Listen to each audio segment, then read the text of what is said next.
Nesse quarto domingo da Páscoa, nós ouvimos a primeira leitura do livro dos Atos dos Apóstolos. Começa dizendo que a exortação de São Pedro se dá no dia de Pentecostes. Lembremos que não é ainda o Pentecostes que nós hoje celebramos, mas o Pentecostes como uma festa judaica. Pedro está de pé, mostrando uma pessoa de coragem para pregar, de pé como Cristo ressuscitado. Ele, junto com os apóstolos, levanta a voz e fala à multidão. A fala de Pedro, a exortação de Pedro, é para criar consciência, e muitas vezes é a consciência que acusa os nossos pecados.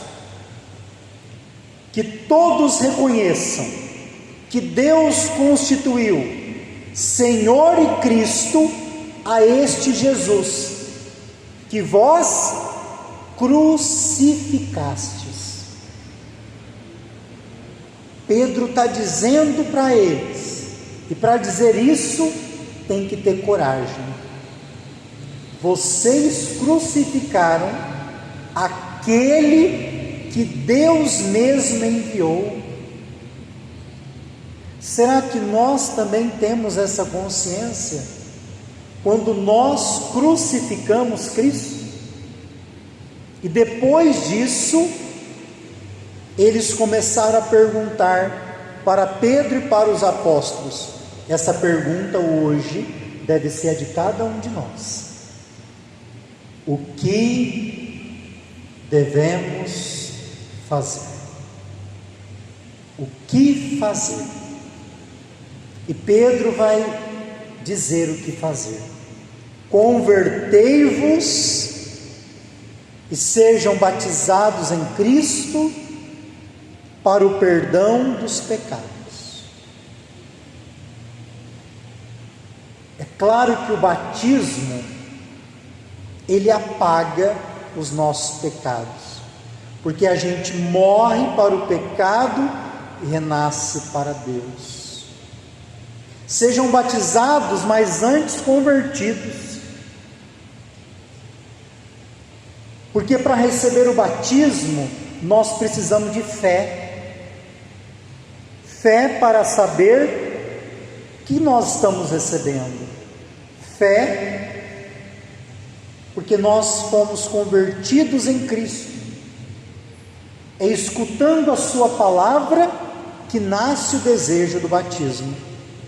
O batismo inicia a gente num caminho de graça. E vós recebereis o dom do Espírito Santo. Olha quanta coisa nos traz o batismo, o Espírito Santo.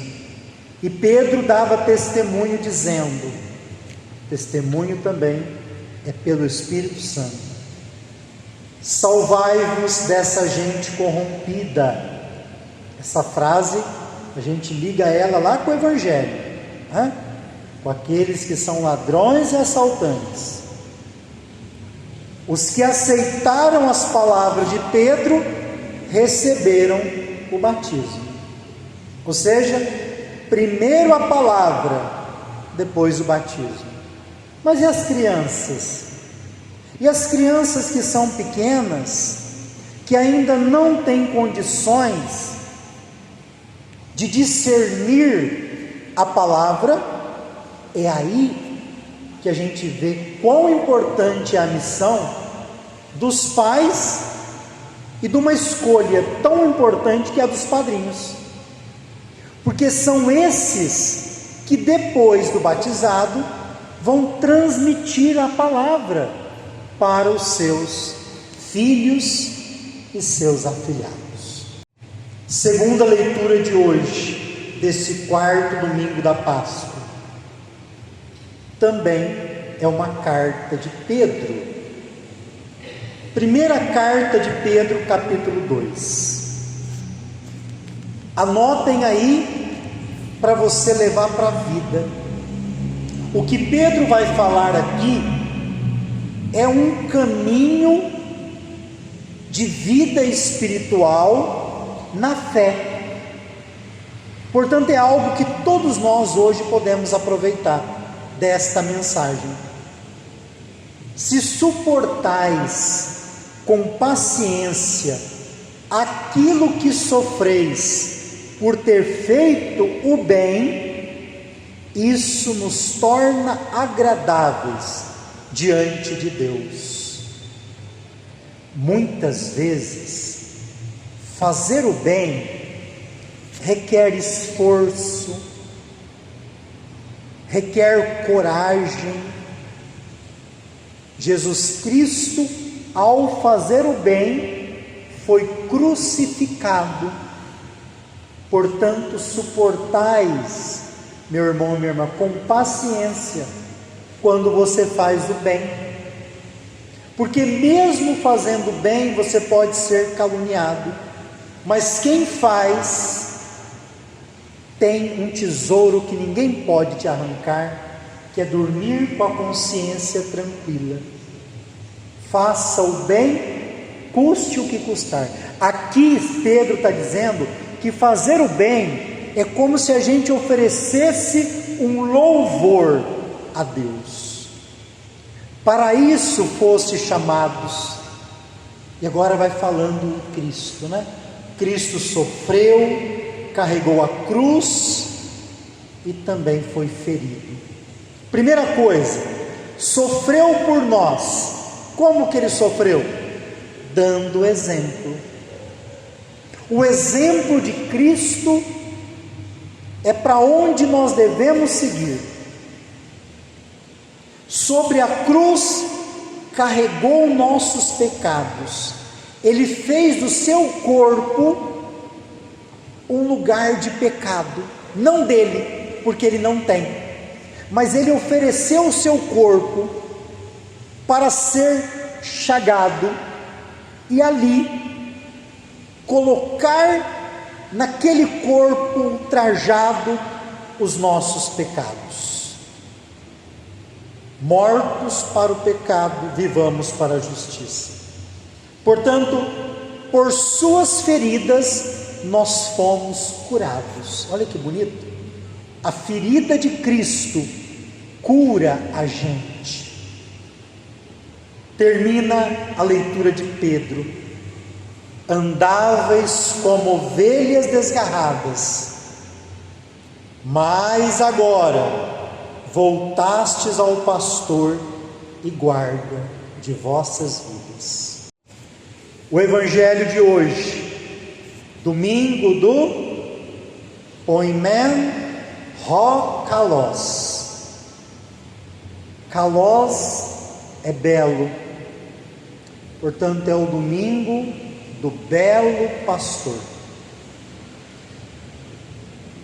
Belo aqui, nos conceitos de filosofia sobre Deus, Deus é bom, Deus é belo, Deus é verdadeiro.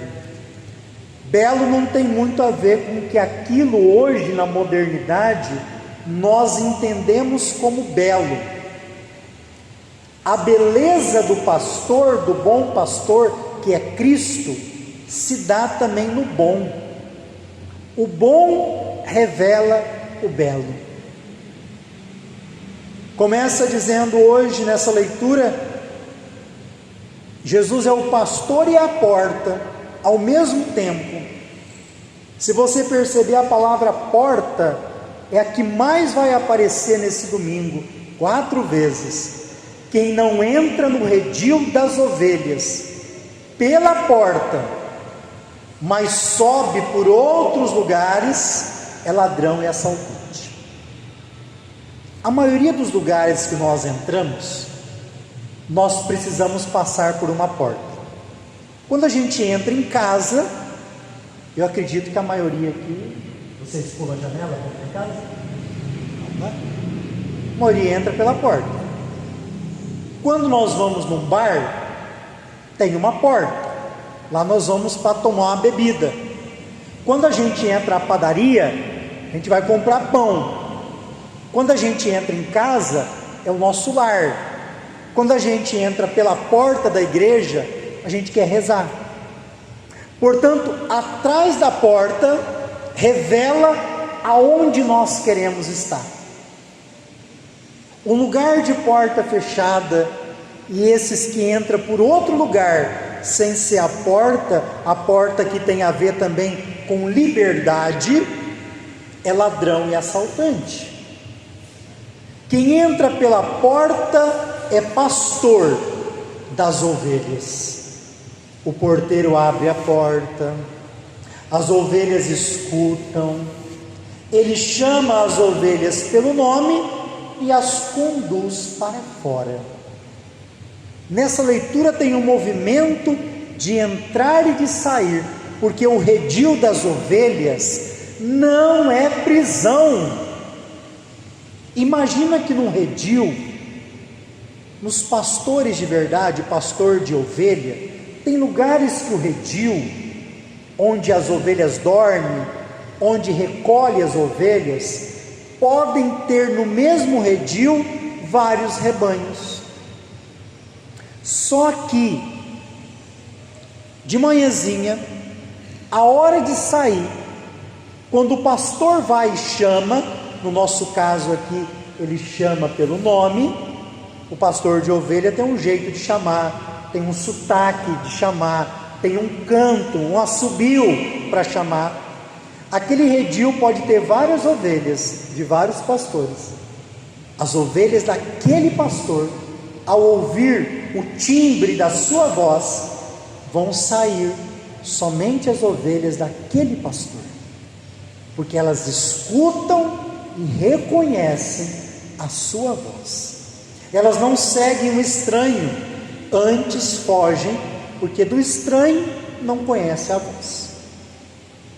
Esse evangelho ele pode ser um pouco contraditório ao pensar hoje, não o evangelho, mas a situação, tantas vozes que tem hoje, que consegue nos enganar mesmo.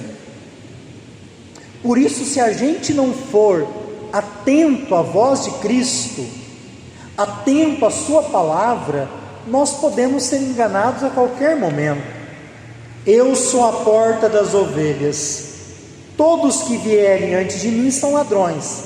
O antes aqui não é o Antigo Testamento, não é os profetas, não, são aqueles mesmo da época de Jesus, que se disfarçava de pastores, de Messias, e enganavam, mas as ovelhas não os escutam. Eu sou a porta, quem entra por mim será salvo. Qual é a porta que nós estamos entrando? A porta de Cristo nos garante a salvação. Entrará e sairá e encontrará pastagem, porque ele fala que quando ele sai, é ele que vai na frente. Ele vai na frente como aquele que conduz, vai para as pastagens, vai para alimentar. O ladrão só vem para roubar e destruir. Eu vim para que tenham vida e a tenham em abundância. Louvado seja nosso Senhor Jesus Cristo.